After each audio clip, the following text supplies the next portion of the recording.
Welcome back to Hannity. Lawsuits against the State Department are piling up, with groups seeking the State Department to release Hillary Clinton's records during her time as Secretary of State. One group, you might have heard of them, Citizens United, has even enlisted former U.S. Solicitor General Ted Olson to help gain access to Clinton's records. Here to explain much more, former U.S. Solicitor General Ted Olson, the president of Citizens United, David Bossie. Not a bad deal, Bossie, having your name on a Supreme Court decision.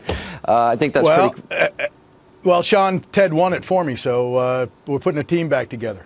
Yeah, and Ted, how many times have you argued before the Supreme Court? 61. That's pretty impressive. You're one of the brightest attorneys in America, extraordinarily bright.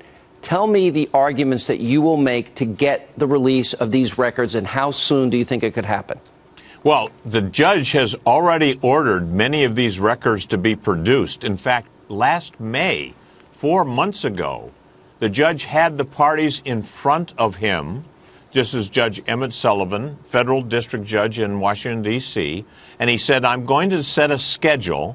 And he looked to both parties, and he said, let's work something out that we can agree upon. And both sides, including the Justice Department lawyer, agreed that September 14th would be a part of the schedule, that these documents would be produced on September 14th. That's 7 days from today. And the judge specifically said, you better be comfortable with that, because I'm not going to give any extensions. That's going to be the date. And the Justice Department lawyer said, that's fine. We understand. No extensions. That's the date. So these documents, many of them, are due to be produced next Tuesday. Well, and we also had the Reuters report from earlier tonight, David, where they're going to shift at the State Department about 50 people to bolster the sifting through of these emails, coupled with the second review now. We have a special intelligence review that, in fact, shows that she did have classified material, top secret material involving North Korea's nuclear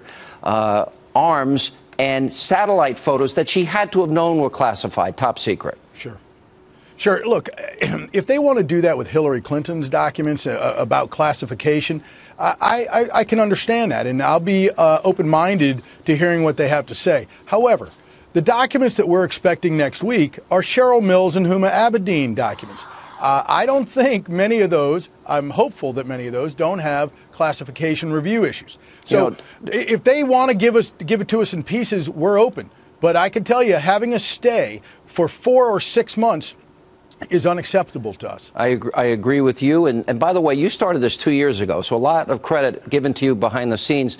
Ted, I want to ask you this question. I talked to Rudy Giuliani, former prosecutor himself. He has identified 12 to 13 statutes that may have been violated in all of this. You're the expert. You understand the law as well as anybody. What do you see in terms of legal problems she may have?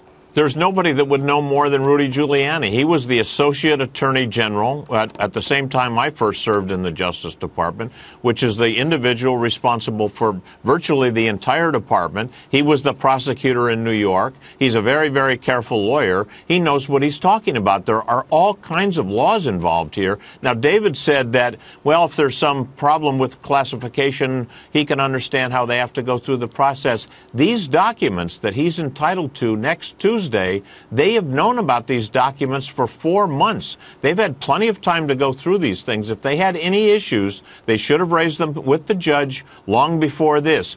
This motion now to try to delay everything comes along at the last minute. There's very little doubt in my mind that the motion that the Justice Department and the State Department have made to delay everything and consolidate it before a different judge is because they had to produce these documents next week. They did not want Dave Bossie and Citizens United to have these documents. So this is a last-ditch effort to take the whole issue away from the judge who's ordered them to be produced. Wow. Maybe a lot of late-night reading next week. Guys, thank you for what you're doing. Thanks for your hard work, David. Appreciate it. And Ted, we'll be watching closely.